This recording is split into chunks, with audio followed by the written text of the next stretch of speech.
ఇండస్ట్రీలో God father లేకుండా ఎదగలేరు, ఎవరో ఒకళ్ళు ఉండాల్సిందే, ఎవరో ఒకళ్ళు అన్నదాన్ని ఉంటేనే ఎదుగుతాం అనుకునే ఆలోచనలు కాకుండా మీరు స్వయం కృషితో ఎదిగారు. స్వయం కృషి ఎదిగిన ఒకప్పుడు చూసుంటాం మనం.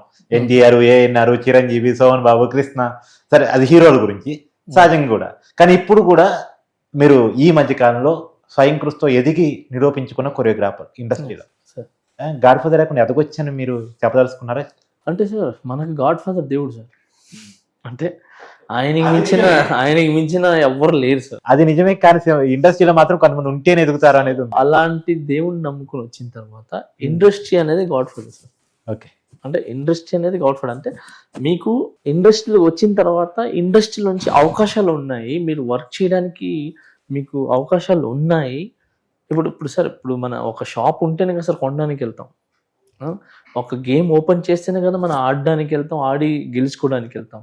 సో అలాగే మన ఇండస్ట్రీ అనేది ఒకటి, మన ఫిలిం ఇండస్ట్రీ ఒకటి మన క్రియేట్ అయింది పెద్దవాళ్ళప్పుడు. చాలా హార్డ్ వర్క్ చేసి, చాలా మన సీనియర్స్ కావచ్చు వాళ్ళందరూ కూడా చాలా హార్డ్ వర్క్ చేసి ఇంత పెద్ద ఇండస్ట్రీని మనకు సృష్టించి పెట్టారనమాట. సో అలాంటి ఇండస్ట్రీలో మనం టాలెంట్ ఉందనుకోండి సార్, మనం వెళ్తే ఖచ్చితంగా మనల్ని కళ్ళమంతలు ఒళ్ళో పెట్టుకుంటే సార్ 100%. సో దీనికి గాడ్ ఫాదర్ అంటారంటే ఇండస్ట్రీయే గాడ్ ఫాదర్. కాకపోతే వాళ్ళ లైఫ్లో ఎవరో ఒకరు చేయందిస్తారు సార్. ఇది ఒక ఎందుకనంటే సార్, మన ఎంత టాలెంట్ ఉన్నా, మన ఎంత క్యారెక్టర్ ఉన్నా, ఎంత అదృష్టం ఉన్నా కూడా పిలిచే వాళ్ళు ఉండాలి, చెయ్యి అందించి ప్రోత్సహించే వాళ్ళు ఉండాలి. సో వాళ్ళని ఎవరైతే మీ జీవితాల్లో ప్రోత్సహిస్తారో వాళ్ళే గాడ్ ఫాదర్. అలాంటి వాళ్ళు ఇండస్ట్రీలో ఉన్నారు, కింద స్థానం చదివితే అదే సార్, వాళ్ళే గాడ్ ఫాదర్. అలాగా నాకు అందరూ ఇది. సో నాకు ఫస్ట్ రాజమౌళి గారు, నాకు ఫస్ట్ నన్ను గుర్తించింది రాజమౌళి గారు. నన్ను గుర్తించిందే రాజమౌళి గారు. నేను పని నేర్చుకుంది ఆయన దగ్గర. ఈగ షూటింగ్కి ఆయన దగ్గర 1 year ఈగ కంటిన్యూగా ఒక సాంగ్కి ట్రావెల్ అయినాను. ఆయన షూటింగ్స్కి వెళ్ళేవాడిని, చేసేవాడిని. దాని తర్వాత మర్యాద రమణ. నేను పని నేర్చుకుంది ఆయన దగ్గర. అంటే నేను కొద్ది రోజులు ఉంటేనే ఇంత పని నేర్చుకున్నా. ఆయన దగ్గర ఒక 2-3 సంవత్సరాలుగా నేను ఉండుంటే మేబీ ఐ డోంట్ నో ఎంత నేను ఇంకా బాగా నేర్చుకునేవాడిని నాకు తెలియదు. సో ఫస్ట్ ఆయన నాకు నా లైఫ్ నన్ను గుర్తించి, నా డెమోని గుర్తించి, నీకు ఫస్ట్ అవకాశం ఇస్తాను, నేను సాంగ్ చేద్దామని మాట్లాడింది రాజమౌళి గారు నాతో. అండ్ అలానే రమా మేడం, అలాగే వల్లి మేడం. సో వీళ్ళందరూ కూడా నన్ను చాలా ఎంకరేజ్ చేశారు అక్కడ స్టార్టింగ్లో. ఇంకా దాని తర్వాత నేను బిజీ అయినాను, అన్ని లాంగ్వేజ్లో చేసుకుంటూ వెళ్ళిపోయినాను. సో అంతగా నేను వెళ్ళలేకపోయినాను అటు. తర్వాత నన్ను సెకండ్ వివి నాయక్ గారు, వివి అని డైరెక్టర్ గురించి మాట్లాడుతున్నాను ఫస్ట్.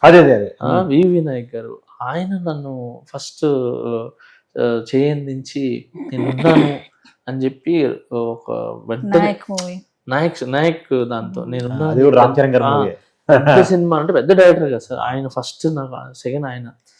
తర్వాత నాకు ద్రోణాలు వచ్చింది డైరెక్టర్ మన కుమార్ గారు.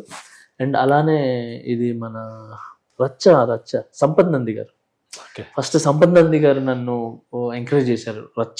వాస్తవం చెప్పాలంటే సంపత్ నంది గారు నన్ను చాలా ఎంకరేజ్ చేశారు, డైరెక్టర్తో చెప్తున్నాను. అలాగే వివి నాయక్ గారు. అండ్ అలానే వెంటనే నాకు చోటకి నాయుడు గారు చాలా హెల్ప్ చేశారు నాకు. స్టార్టింగ్లో ప్రేమ కావాలనే ఒక సినిమాతో నన్ను మనసంతా ముక్కలు చేసి సాంగ్ నాకు ఈ అబ్బాయి అయితే బాగా చేస్తారని చెప్పి డైరెక్టర్ గారితో మాట్లాడి. అండ్ అలానే మన ఆది గారు, సాయి కుమార్ వాళ్ళ అబ్బాయి, అది ఆ సాంగ్తో ఫస్ట్ సినిమా తను. సో ఇలాగ చాలా మంది ఉన్నారు సార్. కొంచెం వచ్చిన తర్వాత నన్ను త్రివిక్రమ్ సార్. ఓకే. సో ఆయన నిజంగా చెప్తున్నాను, ఆయన చాలా నా లైఫ్లో మా తండ్రి గారు ఎంత నన్ను బాగా చూసుకున్నారో అంత బాగా చూసుకుంది త్రివిక్రమ్ గారు. సూపర్. ఆయన నన్ను చాలా అంటే ఇంటి బిడ్డలాగా నన్ను చూసుకొని మంచి చెడు చేసి కరెక్ట్ టైంలో నాకు కరెక్ట్ సాంగ్స్ పాడి, ఆ సాంగ్లు కూడా నాకు ఆయన ఇచ్చి, ఆయన సినిమాలో నేను చేసుకున్న అన్ని సాంగ్స్ అన్ని మంచి హిట్ సాంగ్. జూలై నీ ఇంటికి ముందే గేటు, ఓ మధ్య దగ్గర నుంచి తీసుకొని వచ్చారు. దాని తర్వాత సన్నాఫ్ సత్యమూర్తి, తర్వాత అలా రేసుగురం వచ్చి మన సురేందర్ రెడ్డి గారు, ఆయన కూడా చాలా హెల్ప్ చేసింది ఇంతమంది డైరెక్టర్ చెప్పారు, హీరోలు సార్, హీరోలుగా చూసినప్పుడు సార్.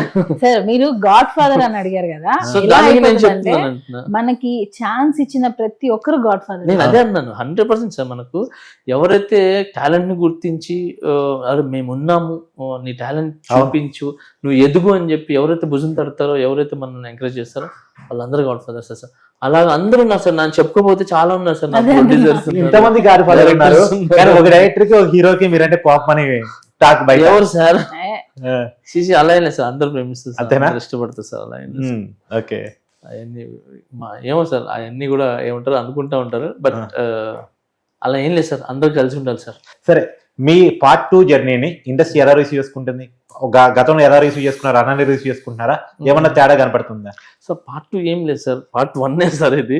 కాకపోతే చిన్న గ్యాప్ మధ్యలో వచ్చింది కదా. ఆ, అలా ఏం లేదు సార్. నిద్రపోతూ ఉన్నాము, ఒక పీడకల వచ్చింది, లేచాము, పీడకల తర్వాత లేచి మళ్ళీ కొత్త జర్నీ స్టార్ట్ చేశారు కదా. మళ్ళీ అదే అదే దానిలో నెక్స్ట్ డే మార్నింగ్ అంతే. ఏం లేదు సార్, అలా ఏం లేదు. అందరు ఫోన్ చేశారు, అందరు మాట్లాడారు, అందరు ఎంకరేజ్ చేశారు. And all directors, all producers, all heroes, cameramens.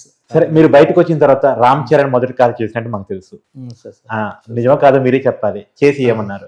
Sir అదే సార్, నేను ఏదైతే చెప్పాను అదే సార్. ఏం లేదు, హెల్తీగా ఉండు, హెల్త్ మీద కాన్సన్ట్రేట్ చేయి,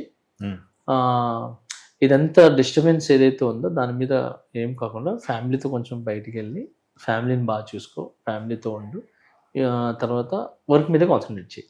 జనసేనలోనే ఉన్నారా? సార్ నేనైతే జనసేనలో ఉన్నాను సార్, ఎక్కడ పోలేదు సార్. అంటే వాళ్ళు కొన్నారు, మిమ్మల్ని పెండింగ్ లో పెట్టారు కదా సార్. జనసేనలో ఉన్నాను సార్, జై జనసేన సార్. అంతేనా? అంతే సార్. అంటే ఇంకొకటి కూడా నేను, అంటే పవన్ కళ్యాణ్ గారు ఎమ్మెల్యే గారు కూడా కాదు, అప్పుడు కష్టకాలంలో ఉన్నారు. జనసేన ఫైటింగ్ చేస్తుంది, పవన్ కళ్యాణ్ గారు చాలా బిగ్ ఫైట్ చేస్తున్నారు. ఆ టైంలో మీరు జనసేనలోకి వెళ్ళారు. నిజానికి మీకు జగన్ గారి శత్రుత్వం ఉందో లేదో నాకు తెలియదు, కానీ పవన్ కళ్యాణ్ గారి ప్రేమతో మాత్రం వెళ్ళారు. నాకు మిగతా విషయాలు తెలియదు, ఏదైనా ఉంటే మీరే చెప్తారు. సార్ శత్రుత్వాలు ఎవరు తెలియదు సార్, ఒక పార్టీ రాజకీయంగా నేను అంటాను. అదే సార్, శత్రుత్వం ఎవరికి లేదు సార్. ఎవరు శత్రుత్వం పెట్టుకొని రాజకీయాల్లోకి వెళ్ళరు సార్.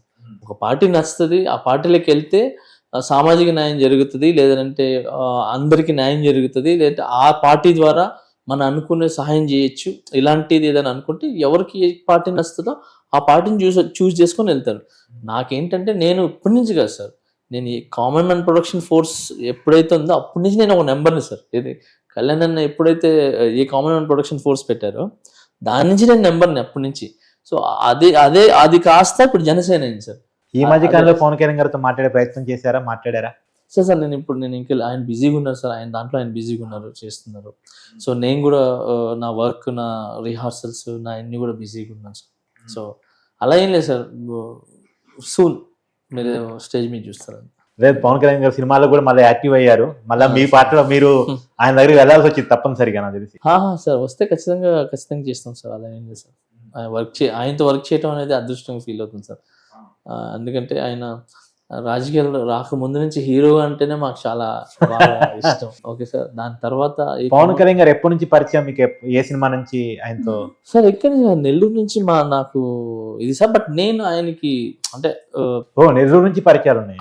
అంటే నేను చిన్నపిల్లని సార్, నెల్లూరులో ఎంత చిన్నపిల్లని సార్. అప్పటి నుంచి మేము ఒక ఇది చిరంజీవి గారి తమ్ముడు అని చెప్పి లీలామహల్ సెంటర్ దగ్గర వచ్చి మన విఆర్సి కాలేజీలో చదివే వాళ్ళు ఉంటాం, అదంతా ఉండేది. అప్పుడు మేము చిన్నపిల్లలు సార్. సో అక్కడి నుంచి ఆయన్ని చూస్తూ ఆయన చేస్తూ పెరిగి ఎప్పుడెప్పుడైనా ఒకసారి ఇదంతా మాకు తెలిసింది, ఆల్రెడీ చెప్పిన అనేది అక్కడి నుంచి నాకు వచ్చి. బట్ ఇండస్ట్రీకి వచ్చిన తర్వాత నేను చెప్పాను, నేను ఫలానా ఇట్లా నేను అక్కడ ఉన్నాను, ఇది నెల్లూరు మంది ఇది అంటే, ఓహో అవును, అది ఎలా ఉన్నావు, బాగున్నావు, నాకు గుర్తుంది అని చెప్పి ఆయన మాట్లాడి, ఇంకా అక్కడి నుంచి ఆ సినిమాల్లో ఎలా ఉండాలి, ఎలా వెళ్ళాలి, నువ్వు ఖాళీగా ఉండకు, అంటే హీరో డైరెక్టర్గా నువ్వు చేయాలనుకున్నావు, కళ్యాణ్ అంతా సినిమా చేయాలనుకున్నావు.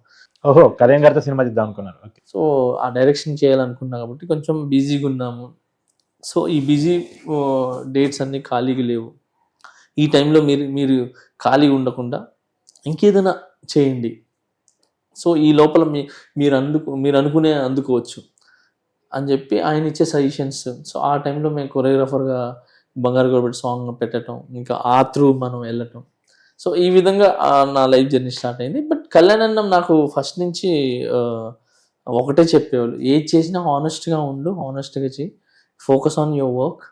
సో అదే నిన్ను మంచి పొజిషన్ తీసుకెళ్తుంది. ఇప్పుడు సినిమాల్లోనే ఇంకా యాక్టివ్గా ఉంటారా, పాలిటిక్స్ లో కూడా మళ్ళీ యాక్టివ్గా వెళ్తారా? సార్ నాకు పాలిటిక్స్ అంటే చాలా ఇష్టం సార్. నేను చెప్పి ఎప్పటి నుంచి కాదు, ఎప్పటి నుంచే నాకు పాలిటిక్స్ అంటే ఎమ్మెల్యేగా పోటీ చేస్తారా?